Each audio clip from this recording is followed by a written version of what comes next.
Hi, That was great. this is Jason Tucker, and this is the WPwatercooler. We are going to be talking about WordCamps today, and I invited a whole bunch of folks here so we can go through and talk to everyone and get everyone's information and such. We're going to point to each one of you and have you tell us your name and the company you work for, and then once we're done, we'll begin this discussion. Let's start with you, Chris. My name is Chris Lema, and I work for a company called Emphasis Software. Awesome. Hey, Cody, what about you? My name is Cody Landefeld. I'm owner and manager at Cody L. And Dre? I'm Rick James, and no, I'm Dre before it Armeda. goes off the rails. Yeah, I'm Dre Armeda, CEO and co-founder of Security. All right, what about you, Jeff? Hey, I'm Jeff Hester. I am the owner of a boutique web development firm known as Room 5 Productions. Ooh, that sounds pretty. How about you, Jon? Jon Brown. I work for myself and also for 9 Seeds Development. And Lucy? I'm Lucy Beer, and I'm from webtrainingwheels.com. And Steve? Steve Zehngut, Zeek Interactive, and OC WordPress Meetup. Suzette? Hi, I'm Suzette Franck, and I work for Customer Web in Costa Mesa. And Verious? I'm Verious Smith, founder and creative director of Phil Veracity Design.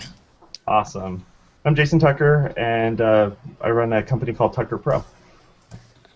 So we're going to talk about WordCamps today. I just recently got back from WordCamp. I believe Dre was with me, and that's it. Oh, no, and Jon was with us as well. I wanted to talk about WordCamps and talk about why you enjoy going to WordCamps, what you get out of WordCamps, and so on and so forth. For me, WordCamps are great because I work for myself. I'm stuck in my house all day, and I need a place to go and hang out. So WordCamps work out pretty well for me in being able to get out into an environment with people that aren't from my region, or if I go kind of far out, or that are in my region if I go to a local one. What about you guys? What do you guys get out of WordCamps? I'm just there for the booze. Okay, so there's alcohol wrapped in it. That's something that definitely happens at them. So one of the things for me is that when you're doing everything online, you end up seeing a lot of names, Twitter handles, Facebook names, etc. So WordCamp is a great place to actually physically shake someone's hand and say, hey, now we've met in person. And that goes a long way to developing kind of the trust that lets you then take things to the next level with them. I think it's also interesting when you've been following somebody on Twitter or like, oh yeah, haven't had me follow you, and then you get that awkward moment of like, no, you aren't following me, or you're not actually. That happened to me with Chris in LA. I was like, Chris, I'm following you, aren't I? He's like, no, actually you aren't. Oh, he's the jerk. Oh, that's great.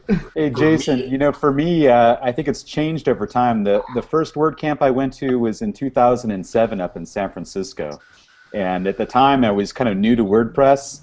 And, so it was really more of a learning experience, just kind of absorbing in an intense, 2-day environment, kind of absorbing a lot of information. Today, I think it's more, WordCamp is still valuable to me, but it's more for the networking and the social aspect of it as well.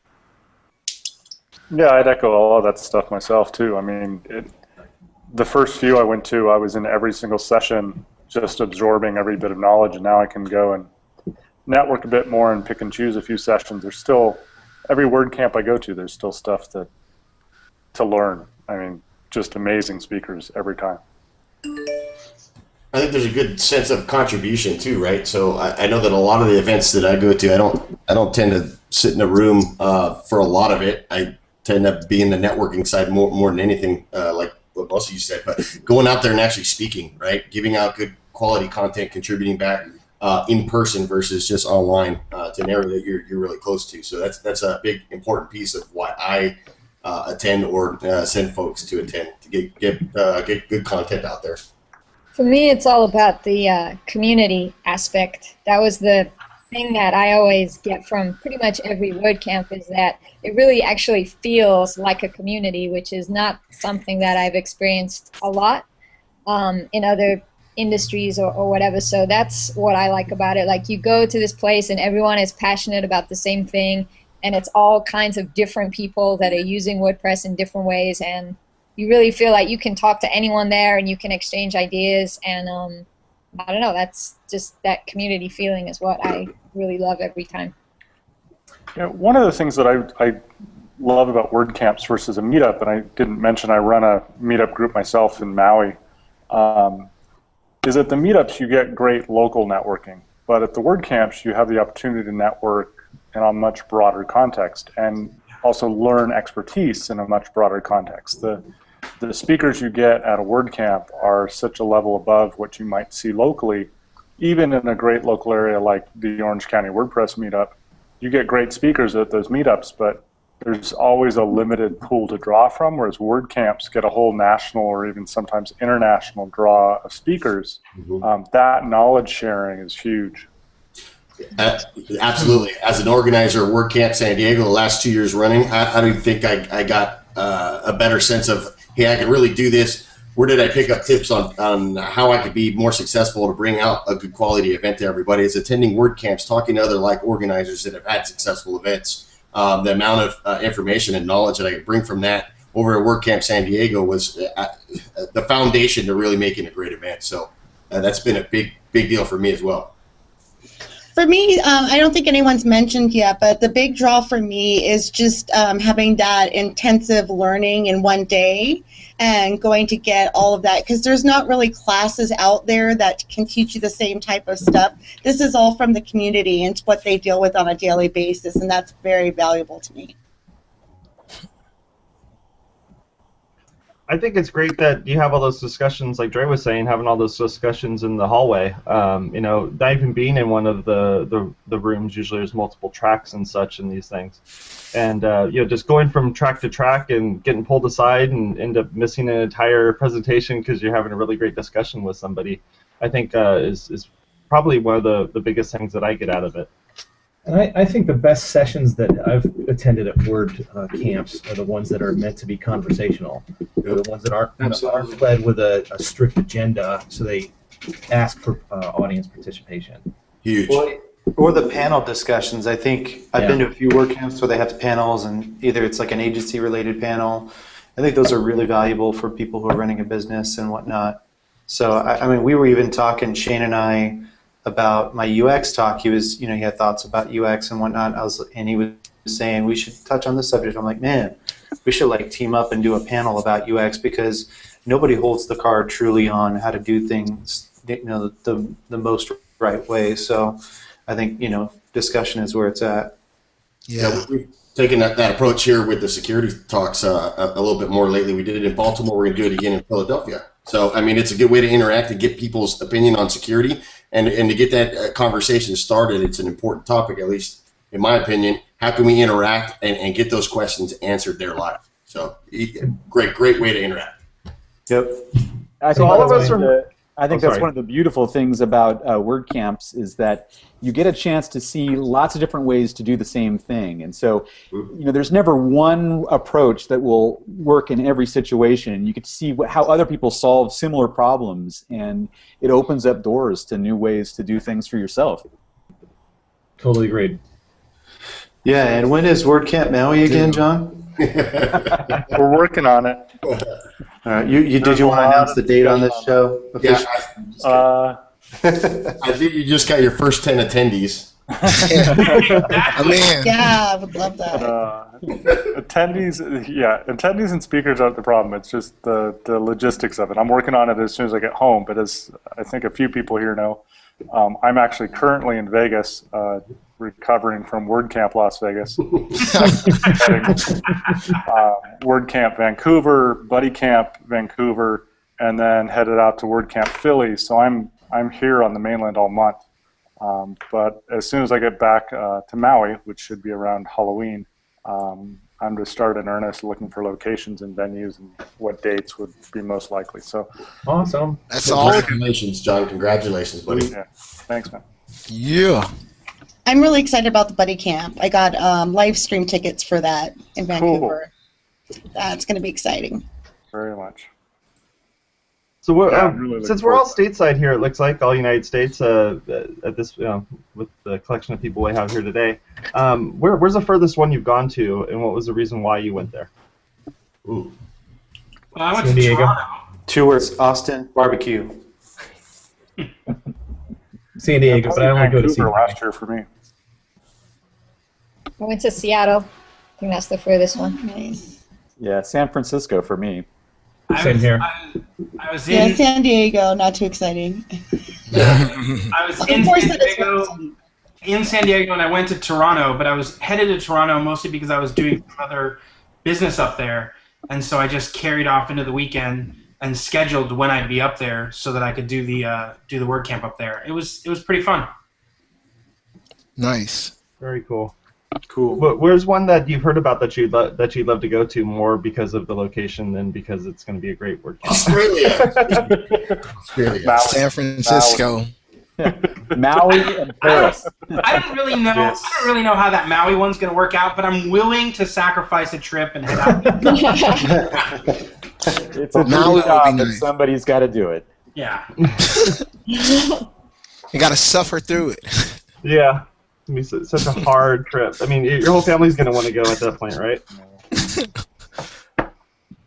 And that brings us. That was one of the other questions I posted, kind of in the Google Plus group. Was do you take your family when you go to these things? Do you try to kind of turn it into a vacation since you're already packing up all your stuff and going out to the place? Do you usually take your family when you go to these things? And let me ask you this: do you have 30 kids like Dre? No, I mean, dude, you got to bring a basketball tour team. bus to take your whole baseball team when you go, right, Dre? Yeah. Just saying. Dre, do you have a wrapped bus? I have a Suburban. Okay, there you go.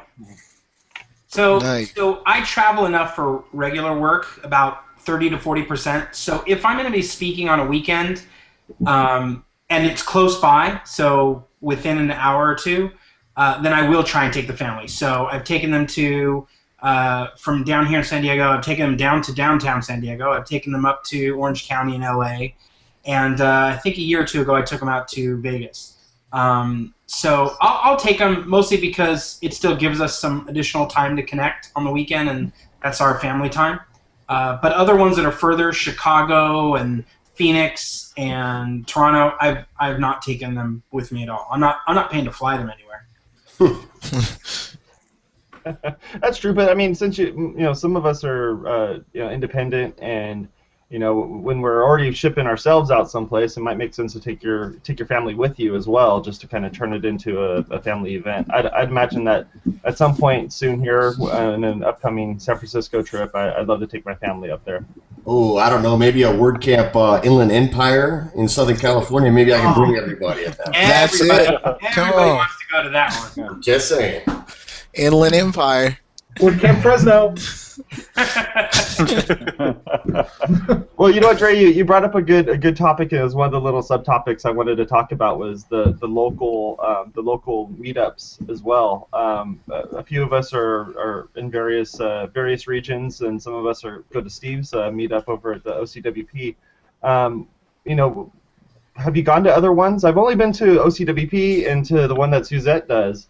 And I'm curious, where do you guys go, and how big is your meetup, and what have you seen at various meetups? Give a plug for Alex's in Pasadena. Alex in Pasadena, Yeah, Ah. Alex. Into that one. Dre, you guys have like 2 or so down in San Diego, right? I'm no longer really associated with the San Diego kind of scene. So there's going to be there's been discussions about Inland Empire. They do have 2 down there. One is remarkably internet marketing heavy, so I can't really speak to it or recommend it. The other one, Luke Galan and those guys have picked it back up and are trying to kind of nurture that and grow that into a more healthy or WordPress feel versus hey, let's heavily market stuff. So that's heading the right direction, but I'm not really connected to it as much anymore. I spoke at another meetup in San Diego. There's like 3 or 4 down in San Diego going on at one time. I spoke at another one that was small. It was about 15 people in North County. I can't remember the name of it offhand. How many do we usually get over there, Steve? I've never really taken count. It varies. It's anywhere from 30 to 70 people. Cody, you go to one over in Arizona, right? Yeah, so there's 2 or 3. They're at the Gangplanks here in Phoenix. We just started one here at this location on the west side of Phoenix, so it's really cool. How many people usually show up to that? And, you know, it varies. It's either from 20 or 30. I mean, there's a lot of people coming out to the one on the other side of town, so you had people who split off from that. So it's probably around 20 people. Do you guys do any like live video streams or anything like that of them? You know, we don't. Not yet, but we have a pretty nice setup with, you know, the facility is pretty good and Yeah. room enough for people and whatnot. Yeah, I spoke at the Vegas one. I had probably 20 plus people there, but I'll tell you, not for nothing, West Coast, I'm highly enamored with the OC group. For me, one of the strongest kind of teams, WordPress related teams I've seen, and it's amazing to see the interaction there and the things that have come from that, including the little show we're speaking on today. So, yes, I'm just saying.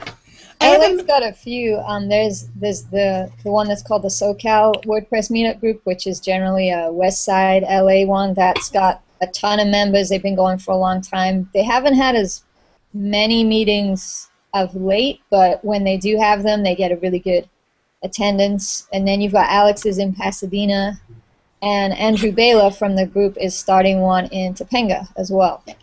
Nice. Yeah, I think WordCamp or the Orange County WordPress meetup has spawned itself like 5 other meetups now. Right? Yeah, definitely. I was inspired by it to start our meetup. Oh, awesome. Yeah. Alex was in Pasadena. I certainly was in Maui when I moved over there. I was like, well, I need local community, so I'll start a meetup. 9 months on, we have 100 members. We get 20 people per meetup. Sweet. We're really fortunate for anybody who's thinking about starting one up. We were really fortunate to find a great venue at the Maui Economic Development Board, a local nonprofit that does economic development work that provides a room with a great overhead projector and seating and everything else for no charge for us. Anybody awesome. Starting a meetup, if you can find one of those nonprofit, governmental, chamber of commerce, town hall type venues, that tends to be a great way to get them started because you can start. Often they'll give you the space for free if you don't charge for your meetups. Look, I've run meetups and user groups and those sorts of things since I started my company. So the venue is always the hardest part of running a meetup. You know, if you can find a regular venue, that's half the battle won right there. I mean, for those of you on this hangout who don't know, we acquired this current Zeek office space based on the warehouse space that we have for this meetup. And we really built the office space around it is an awesome the space, yeah. Mm-hmm. So the space. Yeah, we're still looking for a space for the Inland Empire meetup group, and still just plugging away, trying to find some place to meet up.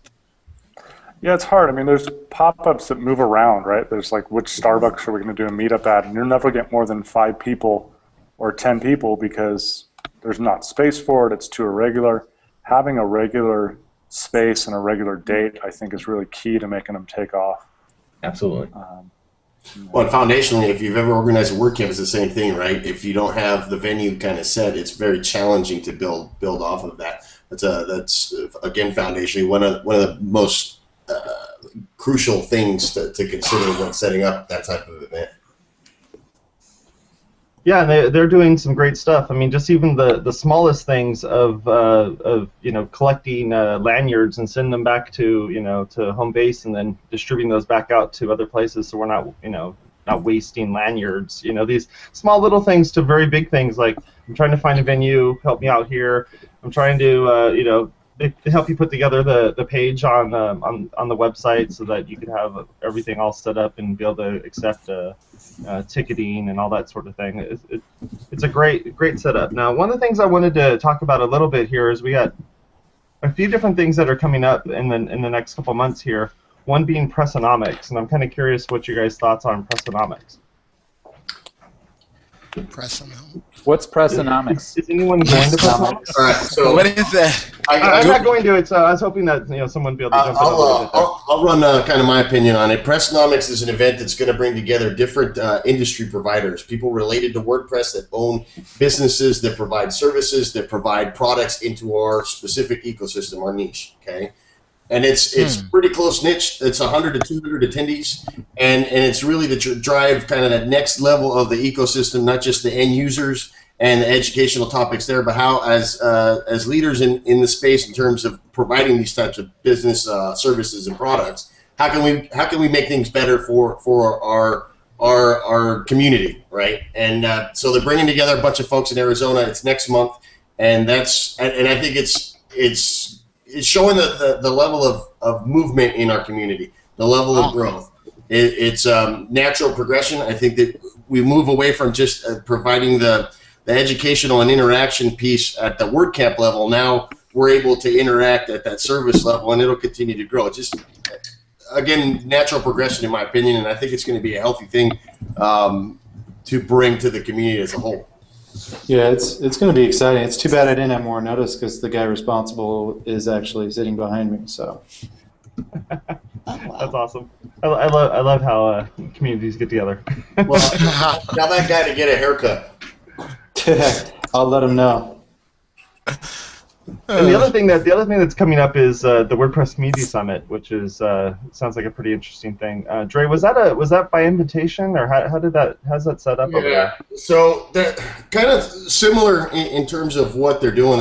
They're bringing in folks that maybe consider leaders in the space or have been around WordPress for a while that somehow influence positive in the community. So they invited 130 or so folks from around the WordPress ecosystem worldwide to come in to Tybee here at the end of this month, and sessions will commence to talk about things in the community from WordCamp and Meetup stuff. How can we provide better guidance? Does it make sense to collect those lanyards? What are the little things that we could do as a community to better that whole experience? To talk about core and the way that people volunteer their time there. How can we influence more people to help there and other areas, right? So it's bringing in these folks that have been leaders in their areas to better communicate with the core team and all the other thought leaders in the space to hopefully influence positive change for WordPress as a whole.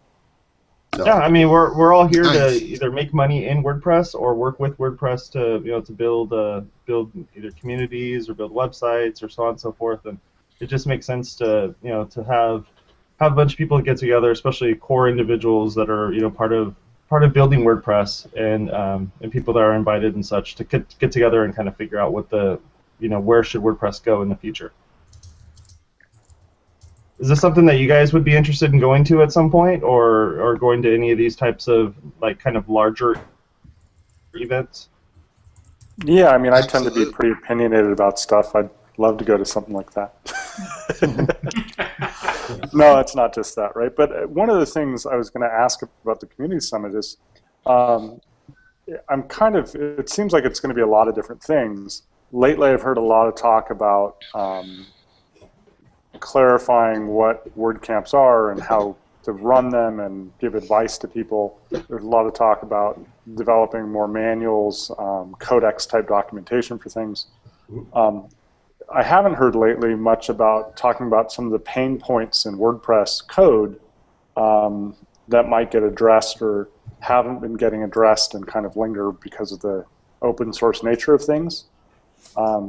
Dre, you're more tied into the Community Summit. Have you heard about, is the Community Summit getting broken out into modules or days targeted at specific things, or is it just kind of still... Great question. No full schedule or agenda yet. I will tell you it's a one-day event from what I've seen. They are going to have breakout type groups and sessions.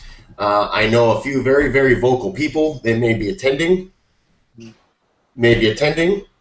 So there will be a lot of these being brought up and discussed. I will guarantee you that. Just saying. Figure. That's good. So we'll see where it goes. So what things should we tell Dre to go tell other people when he gets there? Allegedly. Yeah, allegedly. Yeah. We'll see what happens. I mean, I hope you're bringing in a lot of people that have been around it for a long time and are in influential positions. If good doesn't come from it, if we're in a worse spot than I think we all think, right? Yeah. I don't know what that format's going to be yet, though, because it hasn't really been disclosed. Yeah. It'll be interesting. It'll be really interesting. I mean, you kind of hope that somebody will bring up hey, I know we all use, or a lot of people use WordPress as a blogging platform, but what are the things that would help that maybe get neglected a little bit here and there? I mean, my biggest pain point for a long time has been media manager related stuff, but it's not something I have any actual code experience in, right? So, like so many in the community, it's really easy to gripe about it and pray that somebody else in this wonderful open source community actually addresses that stuff. But, you know, that's the nature, right? So. Yeah, that's true. I think basically we just need more people with more opinions, because most of these people are very weak-minded and they don't talk much. They don't share their opinions. It's a sad state in this community. Yeah. More opinion is not more let's word. be realistic. You know, there is a lot of discussion, a lot of people that are very vocal, but there is a lot of segmentation, right? There's a lot of silos that in some instances the communication doesn't come, or there isn't a direct funnel between, let's say, the folks in this room and folks working on specific things in core, as an example. And I think there needs to be a better two-way communication there, and I'm hoping that this type of event fosters that type of opening, that type of discussion. Well, John, that Isn't it invite only though? it is invite only. So that right there, you're gonna have some more siloing, because it's like well, they did something interesting with I this, agree which to is an that they extent, but there's got to be a starting point. right? What's Like that? with this, they did something interesting, which was they solicited from the community at large, who would you want to see invited to this? And while you don't, like, if you open this event to everybody, it would just become WordCamp San Francisco over again, right? So I kind of respect and appreciate the limited attendiness or attendance-ship, however that works. But they did get a lot of surprising names submitted as to these people are really involved in the community and should be at a community summit. So it'll be interesting how that plays out. That's pretty much the only way Dre got there, was all of us voting for Dre over. Have you guys heard me speak at WP late night? I don't really hold my tongue much. I was very surprised that I was accepted. I had 45 dead people vote for Dre. Hey, yeah, I am definitely running for governor. Wow. But yeah, what I wanted to say was one of the things I see growing the more and more I spend time at WordCamps and at Dev Days after WordCamps is you do get some great discussions. Like yesterday at Dev Day here at Las Vegas, you know, I was talking to Shredder from DreamHost about some things and, you know, sharing some ideas as to core stuff and understanding of how some image management stuff's going on with it. I think that there's a lot of growth that comes out of that, and the WordCamps don't, like when you think about WordCamps, you often think about the user base and the actual day, but the dev days can be really productive sharing sessions for all of those those WordPress community members who travel to and from these or whatnot. There's a lot that comes out of that. I think Community Summit will be bigger and better than that and all at once, but all of those dev days and that hallway networking, I call it, that happens at WordCamps can be really powerful, pushing the platform and the code base forward. Holy you got crap, a 1 minute warning? You just got the 1 minute warning, John. Oh, sorry. No problem. Well, thank you all for coming here today. I really appreciate it. I'm actually going to stop the clock so we don't get the nice alarm that usually goes off. I want to say thank you very much for coming by and taking a half an hour out of your morning to discuss about WordPress. And I look forward to seeing you guys next Monday. Thank you, Jason. It's awesome. Awesome. Thank you. Bye, everybody. And feel free to stick around if you want to hang out and talk for a bit. But Oh, have a good hell, one. there's an after party? There's an after party. Oh, it's the after party. The best part of WordCamp.